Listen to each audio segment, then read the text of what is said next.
Actually அவரோட இது ஃபுல்லாக இது பண்ணி பார்த்துருந்தேன். அது பார்க்கும்போது அவங்க இன்டர்வியூலேயே கொடுத்துருந்தாங்க. அவங்க ஒய்ஃப் கொடுத்துருந்தாங்க. அவர் ஃபிஷ் ஆயில் டேப்லெட் எடுத்துக்கிட்டாரு. அது நிறைய மெடிசின்ஸ் எடுத்திருந்தாரு. இன்ஜெக்ஷன்ஸ் நிறைய எடுத்திருந்தாருன்னாங்க. அதே மாதிரி மெயினாக என்ன சொன்னாங்கன்னா, அவர் வந்து ஒரு 6 மந்த் முன்னாடி ஃபுல்லாக ட்ரிங்க்ஸ் ஹேபிட்டில் இருந்தார் அப்படின்னா. என்னன்னா ஜிம்முக்கு போகிறவங்க ஆக்சுவலி ட்ரிங்க்ஸ் பண்ணுறவங்க ஜிம்முக்கு போயிட்டு அந்த மெடிசன்ஸ்லாம் எடுத்தாங்கன்னா அவங்களோட லிவர் ஃபங்க்ஷன் ஏற்கனவே ட்ரிங்க்ஸ் எடுத்து எடுத்து அவங்க லிவர் வந்து டேமேஜ் ஆயிருக்கும். அந்த இது இல்லாமல் அவங்க என்ன பண்ணுறாங்க, அந்த ட்ரிங்க்ஸ் இது பண்ணுறதெல்லாம் எதுவுமே பார்க்காம ஸ்ட்ரெயிட்டாக போயிட்டு மெடிசன் எடுக்கிறேன் இது எடுக்கிறேன்னு போகும்போது என்ன ஆகுனா அவங்களோட பிளட் ரிப்போர்ட்லாம் பார்க்கணும்.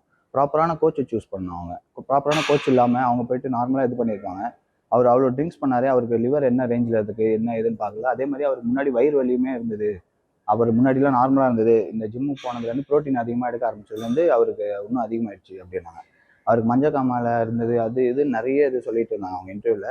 அவங்களுக்கே ஒரு இது கிடைக்கல. அவர் பிளட் டெஸ்ட் எடுத்து ஸ்டார்டிங்கில் ஒரு ப்ராப்பராக ஒருத்தர் கோச் கிட்ட போயிருந்தாங்கன்னா அவங்க ஸ்டார்டிங்கில் பிளட் டெஸ்ட் எடுத்து பார்த்துருப்பாங்க. அவர் ஸ்டார்டிங் ரேஞ்ச் என்னன்னு பார்த்துட்டு அவர் லிவர் ஃபங்க்ஷன் நல்லா இருக்கா, அவர் கிட்னி ஃபங்க்ஷன் நல்லா இருக்கா, இதெல்லாம் பார்த்துட்டு தான் இது பண்ணுவாங்க. எப்பயுமே ஒரு ஸ்டெராய்டு வந்து ஒரு ஆளை கொள்ளாது. அதுக்காக நான் ஸ்டெராய்டு சப்போர்ட் பண்ணுறேன்னு இல்லை. ஸ்டெராய்டு வந்து ஸ்டெராய்டால் செத்துட்டாங்க, ஸ்டெராய்டால் இது பண்ணாங்கன்னு இல்லை. அவங்க ஃபிஷ் ஆயிலால் எல்லாமே செத்துட்டாங்கன்றாங்க.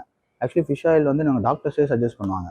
அதெல்லாம் வந்து ஒரு நார்மல் இது. அதை வந்து ஒரு பெரிய இது சப்ளிமெண்ட் நிறைய எடுப்பார், நிறைய ப்ரோட்டீன் எடுப்பார். 1.5 கிலோ சிக்கன் சாப்பிடுவாங்க, 5 முட்டை எடுப்பார் அப்படின்லாம் சொன்னாங்க. ஆக்சுவலி அவரோட பேட்டர்னுமே தப்பாக தான் இருக்குது.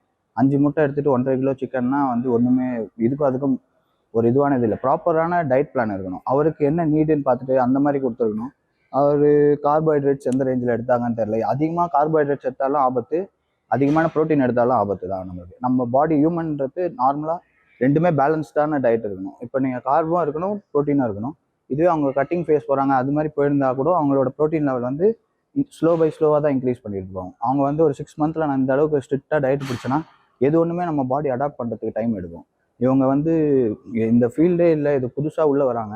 அது வரும்போது அவங்க ஸ்டார்டிங்லேருந்து ஆரம்பித்து பண்ணிவிட்டு ரெகுலராக இது பண்ணிவிட்டு அவங்க பேசிக்காக ஒருத்தர் ஜிம்முக்கு போகிறாங்கன்னா அவங்க முதல்ல எடுத்தோடனே போயிட்டு நான் ஸ்டெராய்ட் போடணும், எடுத்தோடனே நான் யூடியூப்பில் வீடியோ பார்க்குறேன், அதை பார்த்துட்டு வந்து நான் ஒர்க் அவுட் பண்ணுறேன், ட்ரெயினரோட அட்வைஸ் எடுக்க மாட்டேன் அப்படின்லாம் இது பண்ணாங்கன்னா அவங்களுக்கு ப்ராப்பரான இது இருக்காது, கைடன்ஸ் இல்லை. அதுதான் விஷயமே. நிறைய ஜிம்ஸுமே வந்து யாருமே இப்போதைக்கு பிஸ்னஸ் ஆனால் போதும் அந்த மைண்ட் செட்டில் பண்ணுறாங்க. அது மாதிரி பண்ணாமல் ஒரு கிளைண்ட் உள்ளே வராங்கன்னா அவங்களுக்கு என்ன நீடு, என்ன சோர்ஸ் இருக்குது, அவங்களோட அனாட்டமி எப்படி இருக்குது, அவங்களுக்கு என்ன ஒர்க் அவுட் கொடுக்கணும், என்ன மாதிரி டயட் கொடுக்கணும் அப்படின்னு எல்லாத்தையும் அனலைஸ் பண்ணி இதெல்லாம் வந்து ஜென்ரலாகவே எல்லா ட்ரைனிங்லையுமே வந்துடும். ஜிம்மில் ஒருத்தவங்க ஜாயின் பண்ணாலே ஜென்ரலாக வர வேண்டிய பேசிக் இதெல்லாம் பார்த்தீங்கன்னா அவங்களுக்கு என்ன நீடுன்னு பார்க்கணும், அவங்க எதுக்காக என்ன ரிசல்ட்டுக்காக வந்திருக்காங்கன்னு பார்க்கணும், அவங்களுக்கு என்ன தேவைன்னு பார்த்துட்டு அதுக்கேற்ற சொல்யூஷன் தான் கொடுக்குறது தான் ஜிம். ஜிம்ன்றது ஜஸ்ட் லைஃப் ஸ்டைல், அது உங்களோட லைஃப் ஸ்டைலில் ஒரு பார்ட். அது ஸ்கூல்ஸ்ல எல்லாமே வந்து ஆக்சுவலி இதெல்லாம் ஒரு பேசிக்காக இது பண்ண ஆரம்பிக்கணும். அவங்க அந்த ரேஞ்சில் இது பண்ணாமல் நம்ம வந்து எடுத்தவொடனே ஒருத்தர் ஜிம்முக்கே போகாத ஒரு டக்குன்னு ஜிம்முக்கு போயிட்டு யூடியூப்பில் ஒருத்தர் 10 வருஷமாக 15 வருஷமாக பண்ணவரோட ஒர்க் அவுட்டை பார்த்துட்டு நானும் அது பண்ணுறேன் அப்படின்றாங்கன்னா அவர் 10 வருஷத்துக்கு முன்னாடி ஸ்டார்ட் பண்ணும்போது என்ன பண்ணாருன்னு யாரும் பார்க்கறதில்ல. அவர் கடைசியாக என்ன பண்ணுறாருன்றதை பார்த்து அதை தான் வந்து பண்ணுறாங்களே தவிர அவர் ஸ்டார்ட் பண்ணும்போது என்ன பார்த்தீங்க, நீங்கள் அவரோட ஸ்டார்டிங் ஸ்டேஜில் நீங்கள் என்ன பண்ணுறீங்கன்றதை பார்க்கறதில்ல. அவங்க ஸ்ட்ரெயிட்டாக எல்லாம் போனவொடனே அவர் அந்த வீடியோ பார்த்தேன் இந்த வீடியோ பார்த்துட்டு புதுசாக எதனா பண்ணுறேன்னு சொல்லி அவங்களோட பாடியை இன்ஜூரி பண்ணுறது, அவங்களோட லோட் கெப்பாசிட்டின்னு ஒன்று இருக்குது. அவங்க வந்து ஸ்ட்ரென்தன் பண்ணியிருக்காங்களா, அவங்க ஜாயின்ட் ஸ்ட்ரென்தன் ஆயிருக்கா, மொபிலிட்டி இருக்கா, அதே மாதிரி எந்த அளவுக்கு ஸ்ட்ரெச் பண்ணுறாங்க, அவங்களோட பிளட் ஃப்ளோ எந்த ரேஞ்சில் இருக்குது, பிளட்டு திக்காக இருக்கா. இப்போ மோஸ்ட் ஆஃப் த ஹியூமன்ஸ் பார்த்தீங்கன்னா நம்ம ஃபுட் ஹேபிட்ஸ்க்கு எல்லாரோட பிளட்டுமே வந்து திக்காகிட்டு இருக்கு.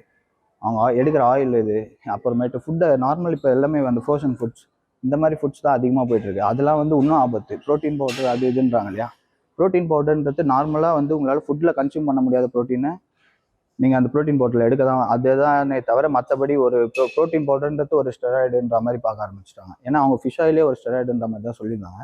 அதுதான். ஏன்னா வந்து இப்போ நம்ம என்ன தேவையோ அதை மலிக்கு தான் நம்ம கன்சியூம் பண்ணணும்.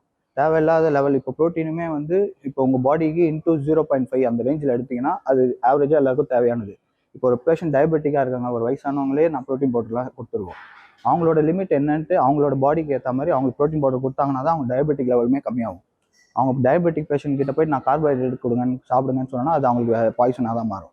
அதே மாதிரி ஒரு இந்த ப்ரோட்டீன் எடுக்கிறாங்கன்னு சொல்லிட்டு நீங்கள் ஃபுல் அண்ட் ஃபுல் ப்ரோட்டீன் மட்டும் சாப்பிடுங்க, கார்போஹைட்ரேட்டே கொடுத்தீங்கன்னா அப்சர்வேஷனே இருக்காது. கார்ப் இல்லைன்னா ப்ரோட்டீன் அப்சர்வ் ஆகாது. அதே மாதிரி ப்ரோட்டீன் இல்லாமல் வெறும் கார்பே கொடுத்தனாலும் நம்ம கிட்னி ஃபெயிலியர் ஆகும். ஸோ இது மாதிரி என்ன இது தேவை, ப்ராப்பரான கோச்சை சூஸ் பண்ணுறதுல ஒருத்தர் புதுசாக ஜிம்முக்கு போகிறது, அவர் ஒரு காம்படிஷன் பண்ணிட்டாருன்னொடனே அவர் ஒரு ஜிம் போட்டார், அவர்கிட்ட இவர் போய் ரெடி ஆகுறேன், நான் இவர் வந்து என்னோட கோச்சு அப்படி அவரோட பேக்ரவுண்ட் வெரிஃபிகேஷன் பண்ணுறதுல அவர் எத்தனை பேரை ட்ரெயின் பண்ணியிருக்காரு, அவர் ட்ரெயின் பண்ணி எத்தனை பேருக்கு என்னென்ன மாதிரி சைடு எஃபெக்ட் வந்திருக்கு, அவரோட ஹிஸ்ட்ரி எதுவும் பார்க்கறது இல்லை. யாருன்னா ஒருத்தவங்க இது பண்ணாங்க, ஏதோ வீடியோவில் 4 வீடியோவில் வந்தாங்க, ரீல்ஸில் கண்ணாடி போட்டு நடந்தாங்க, அதனால அவங்களெல்லாம் வந்து கோச்சுன்றது அதெல்லாம் ப்ராப்பரான இது கிடையாது. இவங்களுக்கு யார் கோச் சூஸ் பண்ணுறது மெயினாக மக்களுக்கு தெரியல. அதுதான் விஷயம்.